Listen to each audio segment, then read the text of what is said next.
សុំលឹងបងពីចំងាយបេះដូងស្រីរីមានរកប្រាប់មិនត្រូវឃើញបងដើរកាត់ក្បែរផ្លូវដែលអូនរងចាំចង់ហៅឈ្មោះបងតែត្រូវបង្ខំចិត្តឲ្យស្ងៀមត្រឹមព្រោះដឹងខ្លួនច្បាស់ថាអូនគ្មានសិទ្ធិប្រាថ្នាឡើយមែនចិនបងចាត់ទុកអូនត្រឹមតែជាប្អូនស្រីឬក៏ជាមនុស្សម្នាក់ដែលគ្មានន័យក្នុងខ្សែភ្នែកបងអូនមិនដែលស្ថិតក្នុងជម្រើស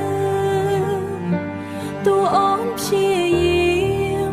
មើលថែបងដោយចិត្តលើក៏បងមិនដែលដឹងថាអូនស្រឡាញ់បងដល់កម្រិតណាសុំត្រឹមលួចស្នេហ៍បងក្នុងចិត្តក៏ព្រមមិនហ៊ានបង្ខំឲ្យបងមកមើលអូនសុំត្រឹមឲ្យស្រីបានឃើញមុខបងយាមមើលថែបងពីចម្ងាយបែបនេះទោះបីជាបងស្រឡាញ់អ្នកផ្សេងក៏អូនមិនខឹងបងដែលមានមេឲ្យតែឃើញបងមានក្តីសុខអូនក៏ស្ងប់ចិត្តក្នុងអារម្មណ៍ពីថាស្រឡាញ់អូនលាក់ទុកក្នុងបង្កខ្លាចពោលចេញមកធ្វើឲ្យយើងត្រូវខ្លាចជាអ្នកដទៃស៊ូឈឺម្នាក់ឯងស៊ូយំម្នាក់ឯងរាល់ថ្ងៃក៏មិនព្រមឲ្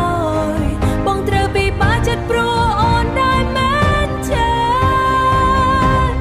សុំត្រឹមលួចស្នេហ៍បងក្នុងចិត្តក៏ព្រមមិនហ៊ានបង្ខំឲ្យបងមកមើលអូនសុំត្រឹមឲ្យស្រីបានឃើញមុខបងយាមមើលថែបងពីចម្ងាយបែបនេះទោះបីជាបងស្រឡាញ់អ្នកផ្សេងក៏អូនមិនខឹងបងដែលមានមេឲ្យតែឃើញបងមានក្តីសុខអូនក៏ស្ងប់ចិត្តក្នុងអារម្មណ៍មិនបាច់ដឹងថាអូនស្រឡាញ់បងក៏មិនអីដែរឲ្យតែបងបានជួបមនុស្សដែលបងប្រាថ្នាសំលេងសឹមសុំត្រឹមលួចស្នេហ៍ក៏ព្រម